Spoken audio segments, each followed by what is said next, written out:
Ready? Everybody got their speeches down, right? Before we begin. This is regular board meeting of Tatum ISD is now 5:30 p.m. on April the 8th, 2024, and we have a quorum. Ms. Amy will lead us in the pledge of allegiance, followed by Mr. Smith giving the invocation.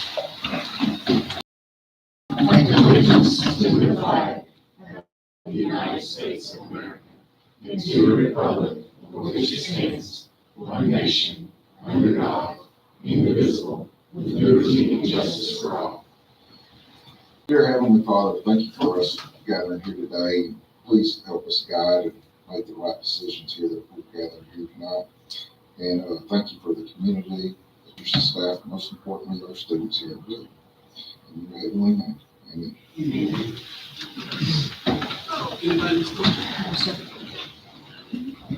First thing we have is our employee recognitions. Mr. Fite's going to handle that.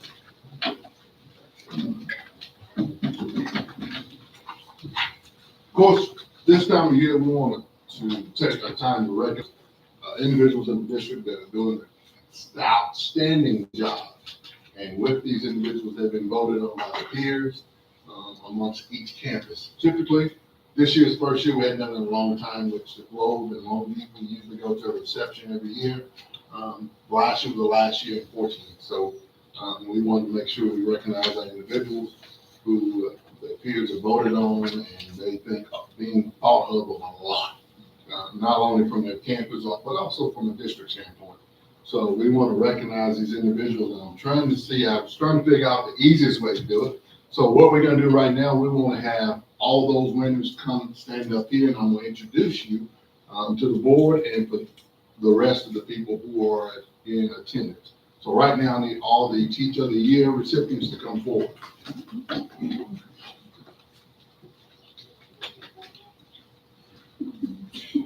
And we'll start here on the end. We have Miss April Dygan from the TPS. She was voted as the TPS Teacher of the Year for that campus.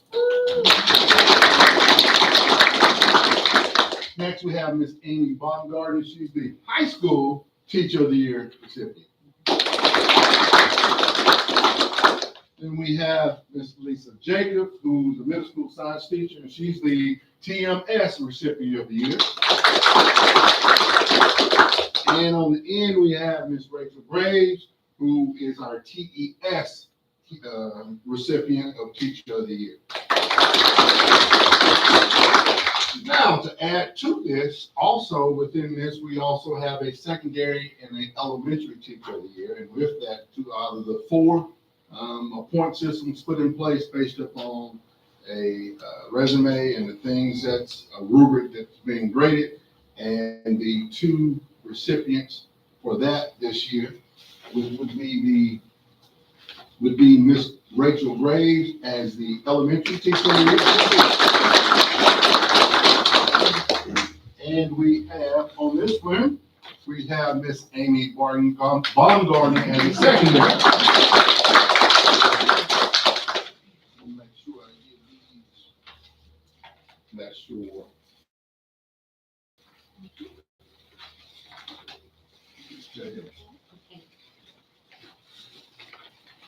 Ms. Graves.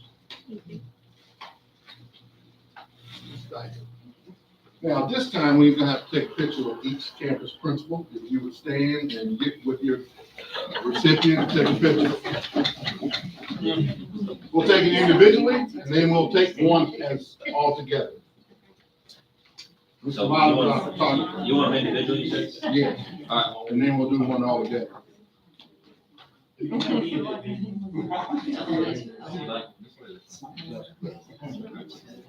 right, okay.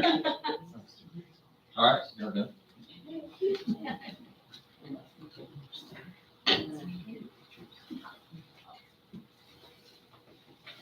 All right.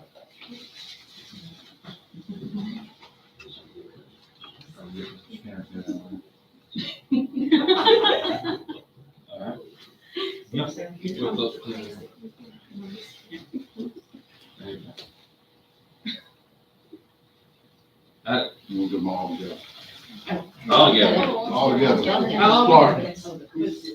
All of us?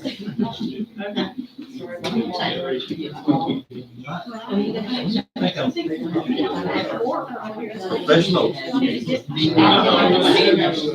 When everybody smile. Yeah, y'all right. 1, 2, 3. I think I got it. Perfect.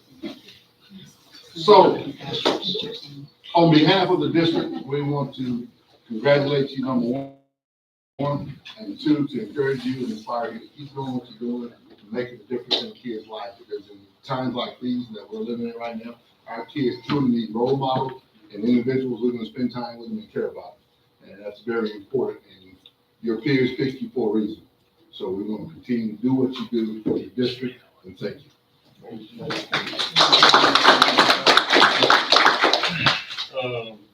We have one more. Yes. I have the honor of presenting one of the Tatum Middle School staff members as our A+ employee from last month. She got tied up at softball practice last time, so she wasn't able to make it. But she is definitely here, so Karen Cargill. I want to steal a term that I just heard this evening, but when I heard it, I thought that just takes care of all of these things that I felt like I needed to say about her. So colleagues said she is the Swiss Army knife of our district. Oh, yeah. Okay, so she is, and anyone that's ever worked with her much knows that she jumps in and fulfills so many roles on our campus. And she does it with everything she's got. Like there is just not, there's no holding back. She can hear that, okay, there's something going on, and all of a sudden, here she comes. You can see her coming through the hallways, and she is on it. She helps us in so many ways. She's been with us since 2021, then subbed for a year, and then she returned as a paraprofessional in our special education classroom. So we're just very grateful to have that Swiss Army knife on our district and in our campus. But Karen, thank you so much. Congratulations.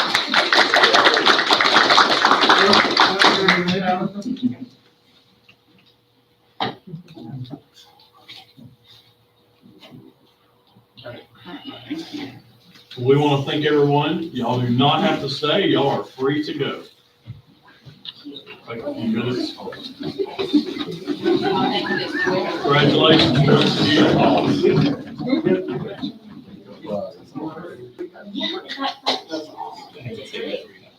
Thank you.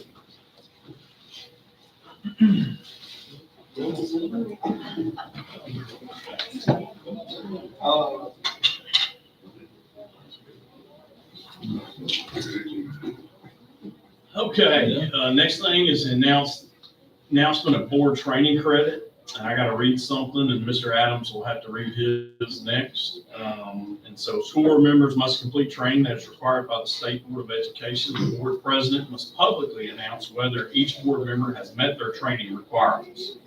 The announcement must be made at the last regular meeting of the board before an election of a trustee.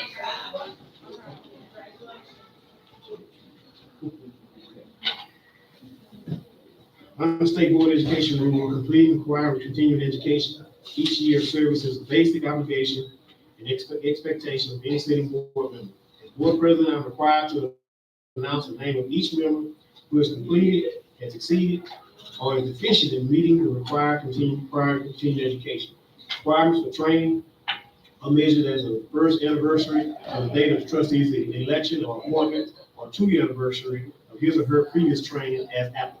All members of the Tatum ISD board completed the required trainings for the annual announcement period of May 1st, 2023 through April 4th, April 2024. Mr. Williams completed required continuing education for the 4-year period. Mr. Adams, Ms. Amy, and Mr. Crawford, Ms. Skinner, and Mr. Smith exceeded the number of required continuing education hours. Congratulations. Next thing is an action item, reorganizing the Board of Trustees. The Tatum ISD Board of Trustees normally will reorganize in May at that board meeting following an election. But this year, due to loss of our board secretary, Ms. McElwain, we will reorganize tonight.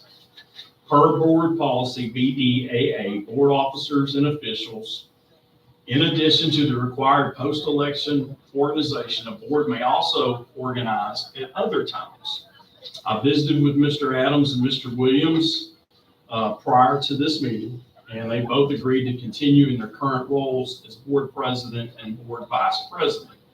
It is my recommendation, and again, it's a board decision, that Mr. Adams and Mr. Williams continue for the 24-25 school year, and that Mr. Skinner would serve in the capacity as secretary in Karen's spot. And the only reason I asked him was he was the last one to serve in that spot as secretary. And I know in the past, I think when I looked at it, 3 years you were president, Matt was president 3 years. This upcoming would be 3 years. You do not have to do that, but again, this is a board decision. And if that's the route the board wants to go, they can choose to basically have a vote to, I'm trying to think of the word, a general consent vote for president and vice president, and then we would need a separate vote for secretary. And one last announcement, whoever the secretary is, I'm going to make them, I'm going to ask that they sit right there. Because we pass papers all around, and all of you, y'all know things don't get signed. And it would make life a whole lot easier if they sit right beside the president. So this will be an action item that needs a motion. And you've got to read, you can either, let's see, start. Yeah, if they want. Right. So if a motion, they'll make a motion to nominate, they want to nominate someone. So you can read that one. And then if there's no nominations, you can go down here and put consent. That'd probably be the best way to handle that. Okay. Board now would recognize elected officers. Board is now open nomination for board president. I'll make that motion, Mr. Adams. Oh, second. Go down to consent. Yeah. Yeah.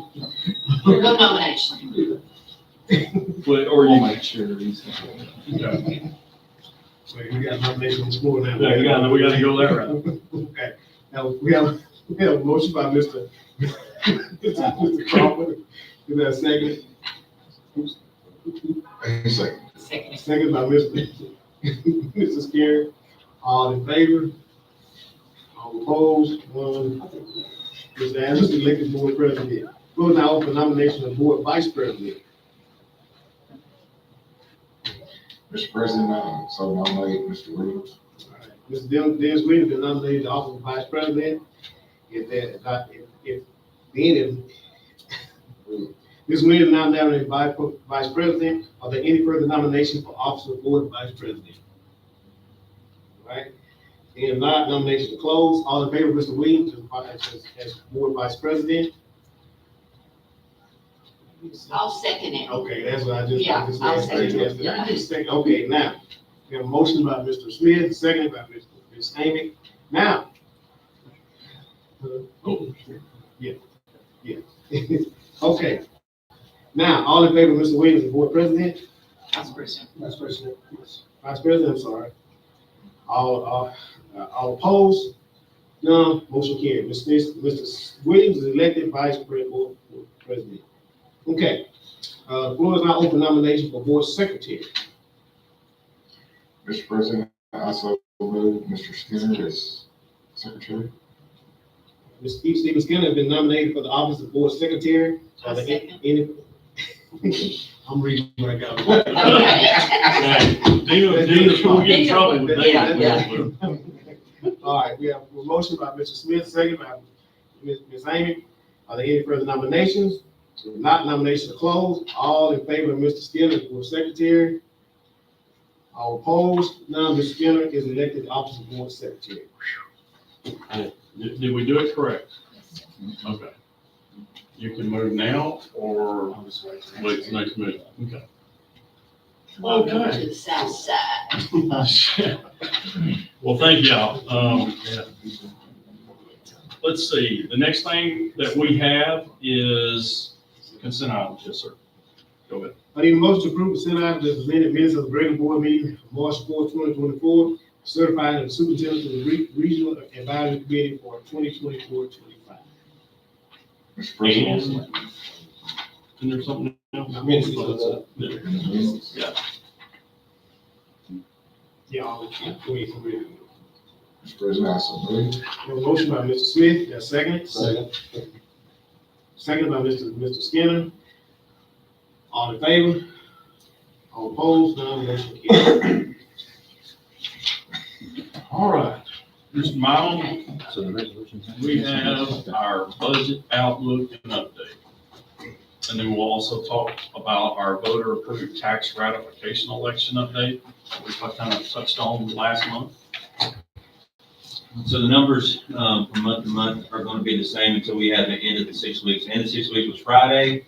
Those, once the numbers get put in the system, for instance, kids in distance class and having doctor's notes, parent notes, so it kind of affects our attendance rates and all that stuff. So we usually wait for those attendance clerks to get all that in, and that'll affect just that one number right now. Indication right now that might drop one kid to 305, early indications, but we're going to wait till the week progresses before we change that. And next month it'll start affecting that bottom line. So there's not much change there. Okay, we kind of talked about this last week. The only change that we're kind of looking at making is what that INS would be versus the 12 cent, basically a 12 cent moves 12 cents from the INS to the M&O as part of a voter approved tax rate election or a Vader. And again, this chart kind of shows, and it's been updated, so some of these numbers may look different from last month. Region 12, Omar, who was the financial guru and that used to work for TEA, but now he works for himself. With TEA uses his template, and he had a new release in the last couple of weeks, so it changed the numbers a little bit. And again, that's a compressed tax rate based on projections. So again, this is not a done deal. Our compressed rate may be different than that. And again, we won't know that till this summer when the comptroller certifies values and the CAD gets the values out there. So that compressed tax rate is based on property values. And TEA will make that calculation, tell us what that compressed rate is, and then we can move forward with how we want to word our Vader. Again, those are the options down there. And then to the far right shows in green what the significant changes are. Again, this is the column that just reflects if you have the Vader, you have the Vader within that one snapshot window. The far number to the right in that green column, that talks about the difference from prior year. So you see the difference in 1.6, the very bottom left, and 1.8. Well, that has the budget shortfall plus the lack of ESSER money when that goes away. So if we're looking at short window, it's 1.6. But if we're looking based on last year to this year, if it passes, that's the significant gain. And again, those 2 years that have the black box on it right there, those are recapture amounts. Yes, sir. And so what we've been kind of tossing around is, when you look at this, y'all know we have a surplus in our bond account. We probably have roughly about a little over $2 million in there. Well, we do that because of the plant, not knowing how long that's been around. And, we've been doing defeasance, I don't know, about every other year to pay off debt early. So this will be changing that philosophy a little bit, but it actually would help us because we can spend that money that and I think he says it too, best, we could actually have no INS for a year and make the payment. Now, we wouldn't do that because that wouldn't be smart, because then you gotta jack the rate back up and everything. So we're kicking around, basically, when you look at this, the tax rate, if we don't do anything, is 90/90, is what we're thinking this is gonna be. And so if we go for the 12 pennies, it's 90/90. That leaves us a shortfall of 128,000 for our INS debt, where we have over 2 million in savings for that. So we can definitely make that up. But my concern is the fact that if somebody is going to the polls in November, which is the big election, and we've done a great job of communicating, and it basically says, your taxes will not go up, nor will your taxes go down if the Vader passes. Well, you're gonna run across someone that's gonna go, well, I don't want any taxes. I'm just gonna, if it don't matter, I'll vote no. Well, that's gonna hurt us. And so we kicked around by making it a penny less, so you could actually go out and communicate that if you voted against it, your tax rate will be higher. Say it again. Yes. If currently, right now, if we just lower it 12 pennies, that's the most we can do is 12 pennies by law. The tax rate would be 99. If it fails, it's 99. So we can go out and communicate, hey, everybody, y'all need to vote for this because it's going to generate $1.8 million for our district. If it fails, we get minus 1 point. We don't get 1.8 million. But when you run it, but I'm thinking of that person out there that says, well, what does it matter? I don't like taxes to begin with. I'm gonna vote no. They said, it don't matter. Well, we lost the vote based off of that philosophy. So the other thing we can do is come in here and change this number to drop it down to 11 pennies. And it still is not going to change your overall number because remember, we're talking M&O. It's now going to make this payment be that much. But remember, we've got 2 million. We got 7 years left to pay down this bond. And so we could actually advertise, if you vote for the bond, your tax rate will be lower than if you voted against it. Our current rate is 99. We won't know that until, like Mr. Miles was saying, until we get that compressed rate. We think it's going to be that right there. And then the board voted on the 5 pennies. I think, yeah. And so our current rate is 94.05. So you could actually have 2 conversations. You could say, your tax rate's going to be lower than it is currently. That's an accurate statement. But then we can throw a little kicker in there and say, if you vote against this, your tax rate's going higher. Most of the time, districts can't do this because they don't have that much money to play with on the INS side, or they don't have an INS. Because if you don't have an INS, you've got to raise this up 12 pennies. We're just kind of offsetting, flipping it around. We're actually going to lose a penny. But also the thing we talked about that doesn't have me that concerned is that House bill is going to continue compressing our rate down. So if we had to do like we've done in the past and raise that INS, because y'all recall, we've kept our INS, $1.20 straight across the board for years. We went from 20 cents to 24 cents on the INS side. So we could just say, hey, we're just keeping the rate the same. And so that's that 3 cents right there versus that 4 cents. So when you're saying that the rate's 90.90, that's 3 cents less than last year. because there's the rate. And if we drop it another to 11 cents, now your rate's going down 4 cents. And so just to reiterate what Dr. Rich is saying, is like, if it passes, your rate's gonna be lower than people that if it fails. Your rate's still going down either way. Yeah. But we're gonna champion the cause that your rate's gonna go down lower if you vote for this, and we can keep some money locally.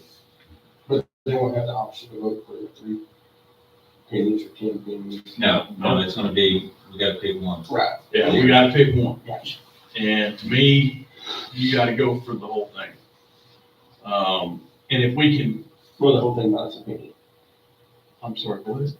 11. Both thing on the low side, on the low side. Right. On the, Oh, right. yeah, we can only go up 12 pennies over here.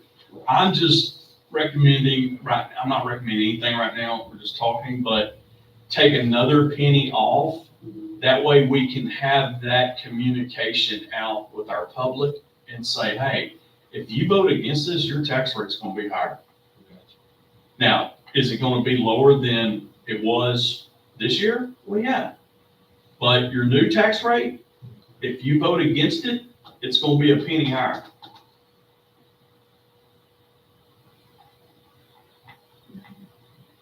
I think he had a key point too, that our public, you said, keep it local, keep the money local. I think that that's a big selling point too. You There know, are several, Dr. Richardson had sent me about 50 packets of all the schools that have done this, and the presentations that we've seen are real good. I mean, and it says what's gonna happen when it passes, what's gonna happen if it doesn't. And as a district, we cannot say, go vote for this. We can't say, do not go vote. Right, We can't say one way or the other. But we can give the facts. This is what's gonna happen if it passes. This is what's gonna happen if it fails. And then obviously, if it passes, we're gonna get more money locally. You're still gonna pay the same amount of taxes in school, no matter if it passes or fails, but you're gonna pay less if it passes. And we get to keep a lot more money in town. And we have to communicate too, you might have to pay more because your property value is going up. right, You know, a lot of people think, well, hey, my property value went straight, I mean, why are y'all needing money? Well, we don't get that. We don't get that money. And a lot of people don't understand that. And so that's going to be part of our PowerPoint or our presentation we'll have on the website, how to answer that question. Because well, my appraisal went up, this month's thousands of dollars. Yeah, but if you vote against it, it would go up even more.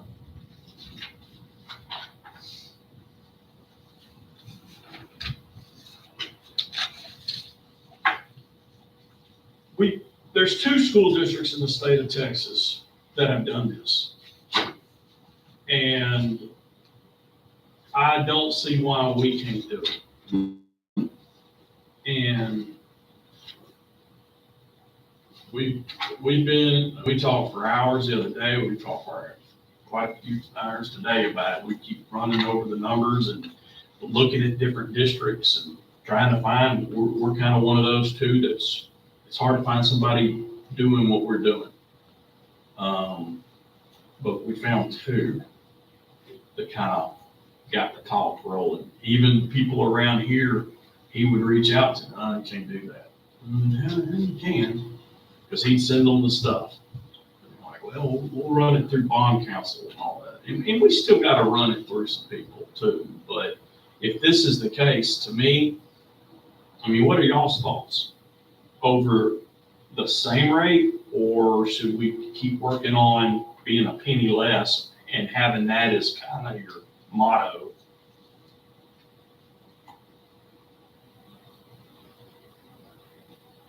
less is more. Yeah. You know, if you did that, better response. It's gonna be a better selling point.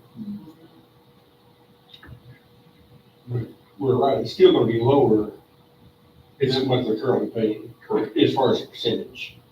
Right. Even if it failed, it's gonna be low. Now, what if we didn't do one at all? Right here. Okay, so if we didn't do one at all. Okay, so.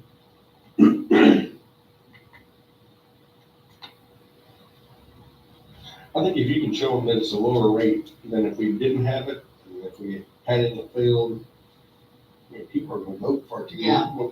What's gonna save them the most money? And the opportunity to keep more money in the district, because this field is sticking. Exactly. TVs came years ago, they had a TV. We spent all that money. Yes. And that's still, even though that's not I agree, happening, that's what, see those field, that's still engraved in their minds. it is, absolutely. And those folks that's in their mind, we're gonna go to these other slides and it's gonna, Yeah, that's what I'm Back up what saying, we're saying. and that's why I said we need to be able to tell them, hey, y'all, we're gonna be able to keep more of this money in Taylor. Right, that's gonna be a key point. So, you wanna zoom that out a little bit? Can you- yeah, So this chart just represents our tax rate. The blue being the M and O, the I, the red being the INS. And so that's by year at the bottom. Again, this is not revenue, it's not money, it's tax rates. And so how much of our rate is M and O versus the INS? And you can see how it kind of fluctuates here and there whenever there was a bond, this was before my time, I believe, when I got here. And then you'll notice here is when they start compressing the rates. That's why this has dropped from that to that. They compress the rate. We kept the INS where we need it to be. And again, it's compressed again. This is if the Vader fails. That would be if the Vader passed. That would be, if you notice, it's the same. -1 cent, depending on what it's activated. But you can see that huge compression in 23, 24 that really is got us down from a local standpoint from collections. And you'll see that, go to the bottom of that same page. All right, go up just a little bit. Okay, all right, there we go. So this is, over the years, how much money the local people give to us versus the state. And you'll see that it's been the burden of the locals to fund our school. Now, you have to kind of not look at this because that's the whole limited plant, not paying their taxes. So stuff went up, went down, went up, went down. So we'll get back on track now when everybody's paying their taxes on time now. And so you'll see the compression, the state is starting to press us locally and kicking in more on their side, okay? And again, I stuck these two out there in case if it fails versus if it's passed. And you'll see that is where now this isn't compared to our budget. Now, our budget's still a shortfall, but our plan is that's gonna cut the shortfall. The budget deficit we adopted last year, plus extra money going away, that's our stopgap. That's passing later. And that's gonna get us back on track. That'd be interesting to show you that, how it compresses locally. They are starting to kick in more money, but they are compressing us locally. I believe that's it. So this is just a sample ballot that they would actually see on their screen, but really it's gonna look a little bit different than that. It's gonna have the same wording. It's gonna say, we're ratifying it.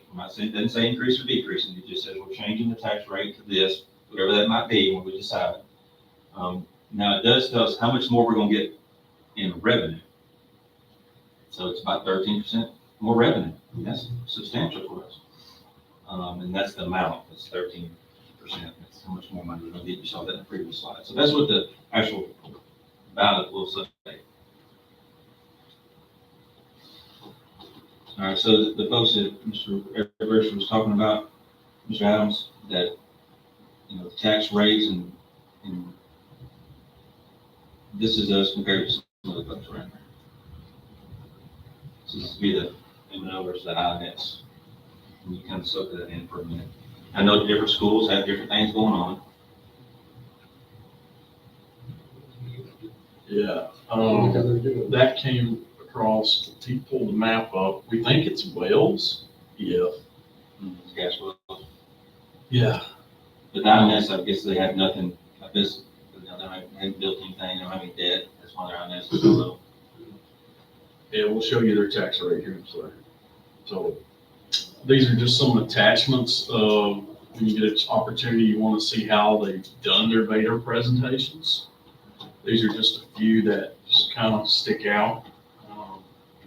They're very easy to read. We will probably design something similar to that. Did Aljo pass? Yes. Yeah, we wouldn't put them on there if they Yeah. didn't pass. Well, that's encouraging. Yeah, there's been, we'll try to get that number, already 600 school districts that have done this. And, Several did it last year. yeah, they did last year when the state compressed rates even lower than 5 pennies, basically. 4% for us.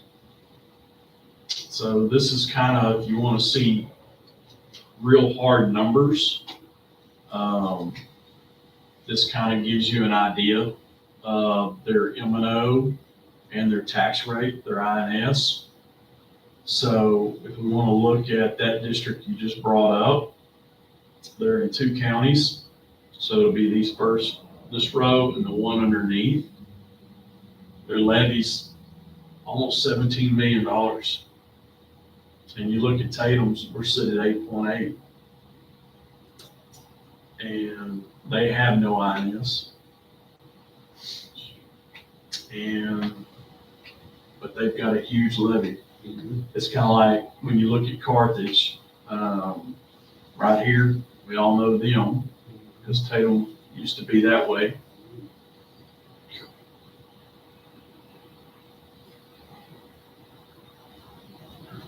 This district right here is going to be Hallsville.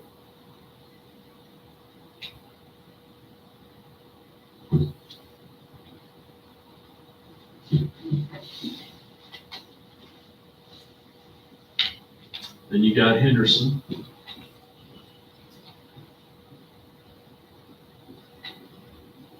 Now, you really can't do a chart right now, because if you think about it, if we were to pass this, the rate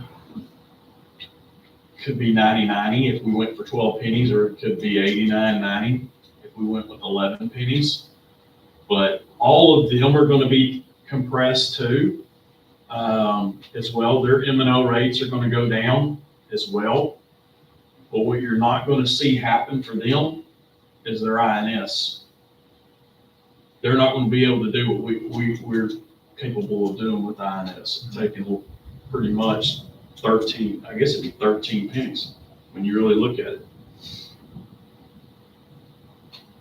What we're getting, when I say we're taking 13 pennies, we're only taking 12 and moving them, we're dropping a penny off. And this is not considered a tax swap, but they used to call it tax swap. Tax swap would be moving pennies over from the INS to the M&O side with the purpose of paying debt. Right. Out of that account, and you cannot do that. And just in case if anybody asks about it, I'm taking your tax swaps, we're not doing tax swap. We're not paying out of it, we're still paying out of INS. And so these are the highest tax rates in the state of Texas. You'll notice there is a district nearby. They're 25th in the district, if that's right. They're 50 cents on the INS still. They've been that way ever since they did their bond. I don't know if you caught that, Mr. Smith, this district right here, these are the highest tax rates in the state of Texas. And this district has the max is 50 cents on an INS. And then it goes all the way down here. And you can see where the lowest is. Tatum's probably, where are we at?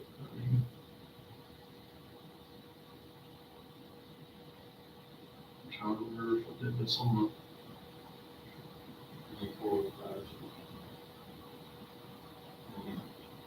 There it is. You can see those everywhere. So I guess we're 595 in the state.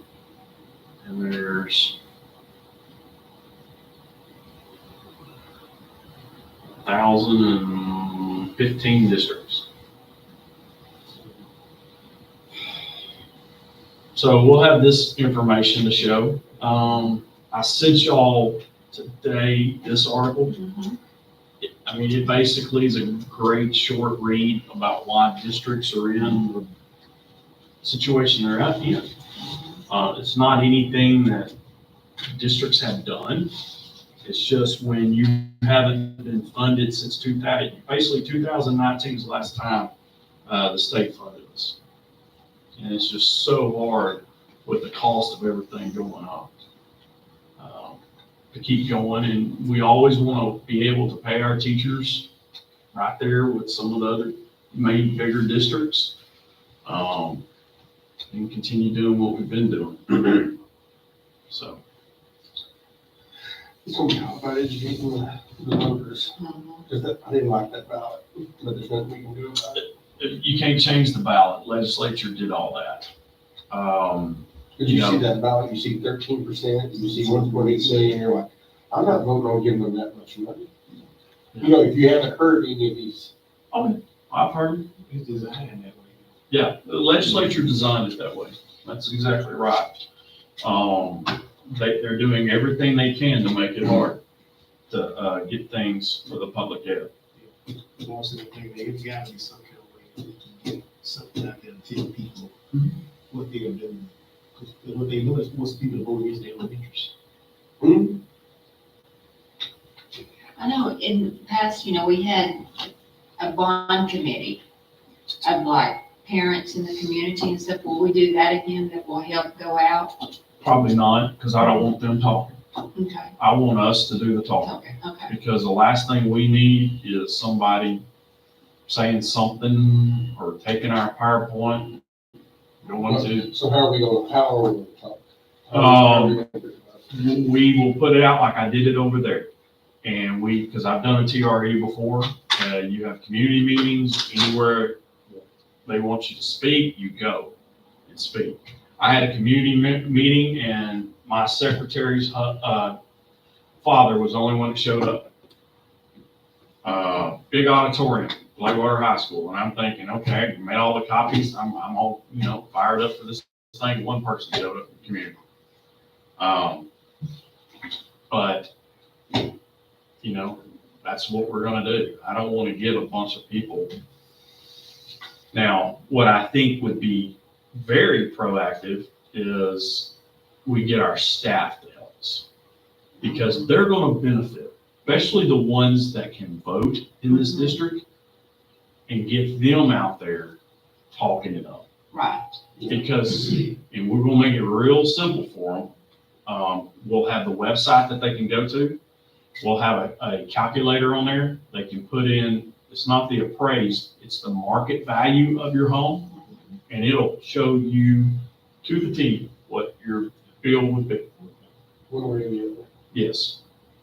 Well, it'll only show you what your bill's gonna be. I don't think we're gonna do one Oh, for one if it fails.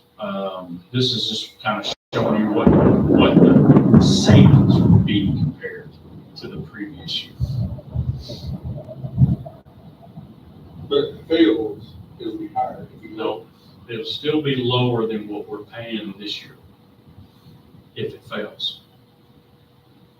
The tax rate this year is currently 9,405. If it fails, it's 99. But if we change it to, instead of 12 cents, to make it 11 cents, it'll be a penny less. And,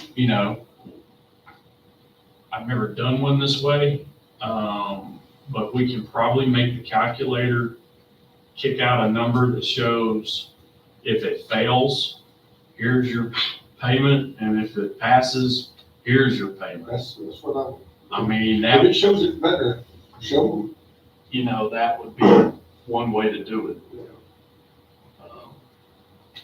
Because if you can, And you used to be able to do these anytime. I did, the one I've done in the past, I did it in August when the staff came back. And it allowed me an opportunity to go have conversations with the custodial, the cafeteria, bring them in, visit with them and say, oh, by the way, if you would like to vote today, you're welcome to run by the administration building and cast your ballot. And we made sure we left all of the kids through, because nobody's gonna come in and vote no, when they see kids drawing and all that. Well, that worked out great, but now the legislature says you can't even do this one in May, because I would have preferred it May versus November. Mm-hmm. But they're making all of us do it now in November. So, and it will be not here.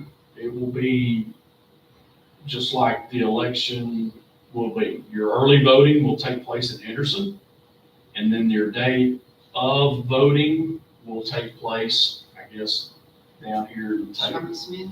It is Super Tuesday. And I think that's the key point of trying to keep it, hey, if you vote for it, So Panola County people will have to go vote in Panola County, then come back and vote for this and the Sherman Smith?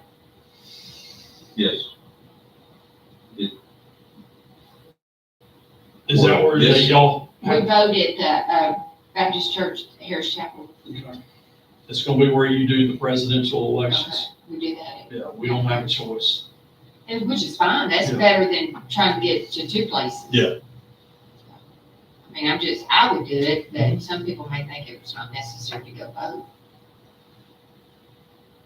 It could be positives that we need. Well, the turnout's gonna be a lot larger than we've ever experienced with it being a presidential election. Yeah.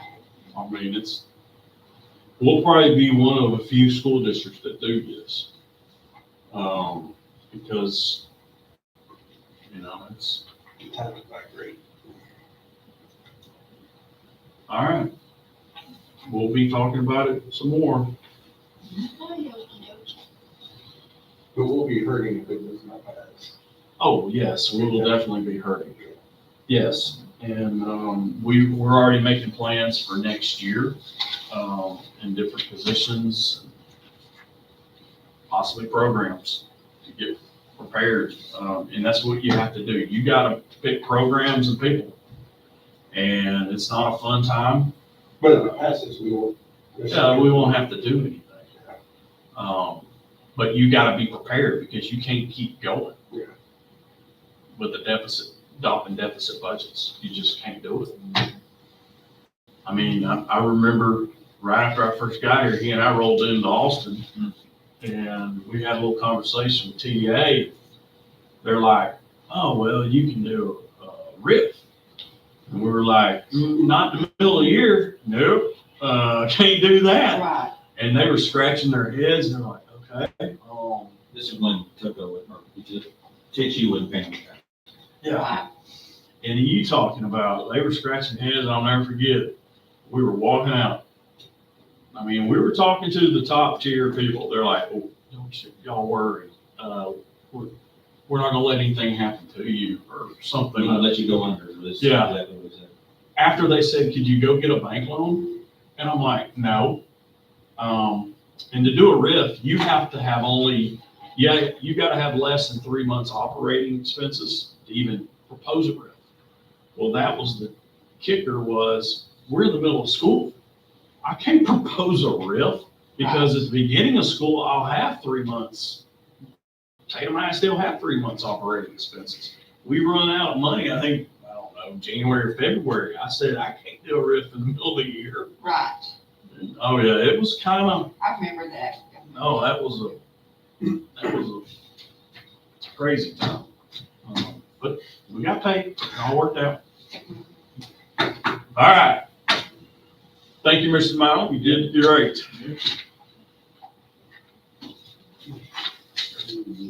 Where are we?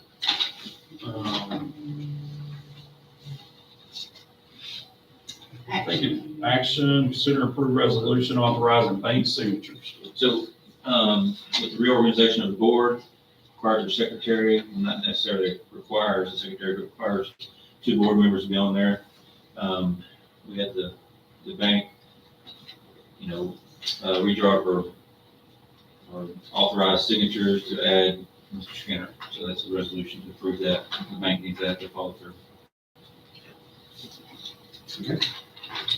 All right, I need a motion to approve the resolution to authorize bank signature as presented. I make a motion. Motion by Ms. Amy, that's second. Second second by Mr. Crawford. Any further discussion? All in favor? All opposed? None motion carries. And Mr. Adams, Mr. Skinner, there's a lot of papers for you to sign before we leave, so you don't have to go back I'm up. done with mine. Yeah, I saw yours. I said, okay, yeah, you had the whole thing except for the executive session. Spot, you're up. He is going to present our 3 calendars, how that was narrowed to 2, how the decision was made.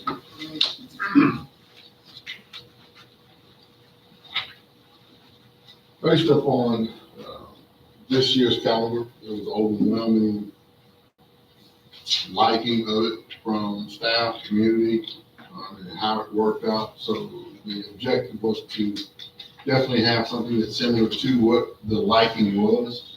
So during the DIT meeting, one that was similar to currently what we had, and then 2 others were brought so we can narrow down based upon the DIT's decision. From that, those 3 were narrowed down to 2. And of course, that was sent out to the district to vote upon. From that, there was a overwhelming choice on calendar C, which in relation is, wouldn't say identical, but very, very, very similar to the calendar that we currently have this year.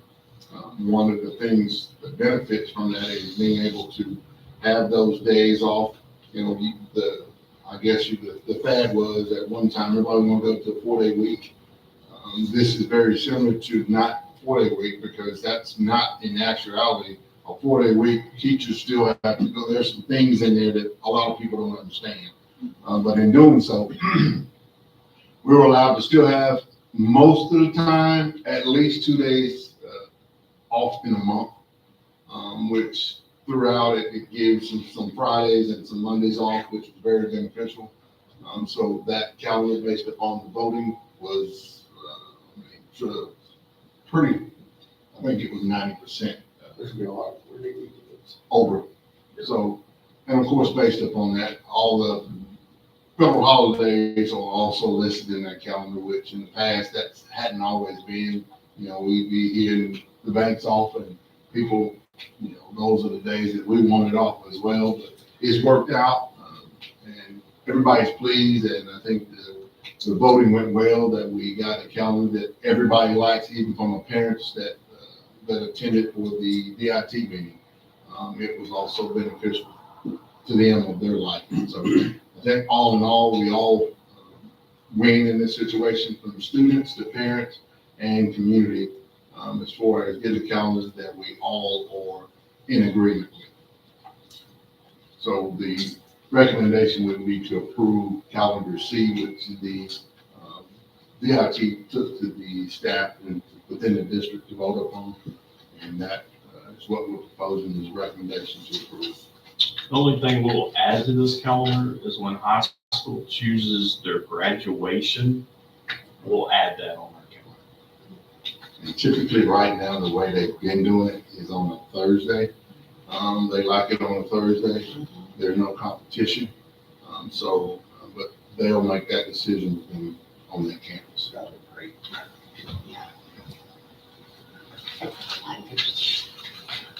My niece graduation week before. Yeah. Do I have a motion to approve the 2024-25 school year calendar as presented? I make so much. And motion by Mr. Crawford, there's a second. I'll second Second by Mr. Smith. Any further discussion? All in favor? All opposed? None motion carries.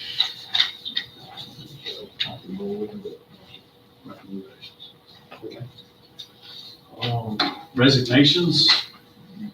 Ms. Vaughn, we don't have any resignations, do we? Two, sorry, your folder.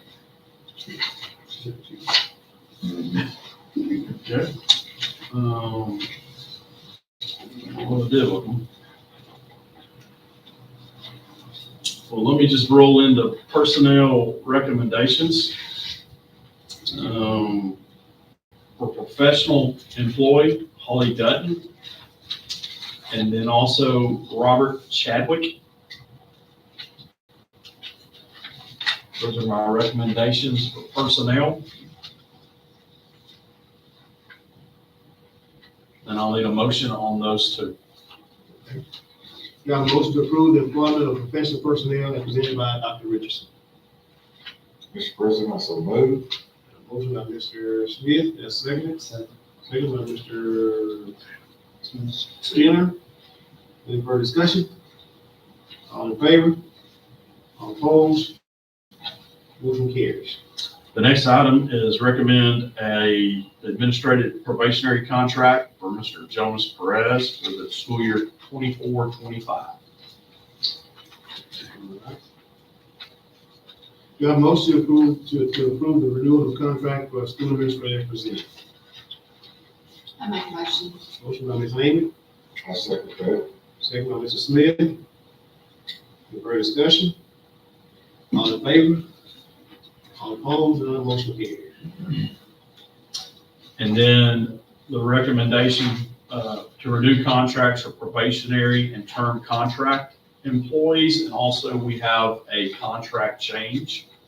The contract change is, well, let me just start with what's up here. Extending a one-year probationary contract for Dustin Weaver and Patrick Weisner.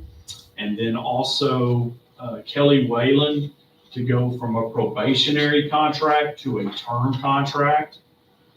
And then 1 year dual contracts for Jamie Bradley and Michael Welch. And I'll need a motion on that. Do I have a motion to approve the contract renewals for probationary and term contract employees and approve a contract change for 2024-25 as presented? I make the motion. A motion by Mr. Crawford, is there a second? I second that. Second by Mr. Smith. Any further discussion? All in favor? All opposed? None motion carries. And I did find the resignations, just to let you know, there's no action to be taken on this.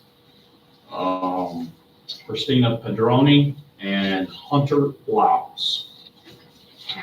And so there's no action on that.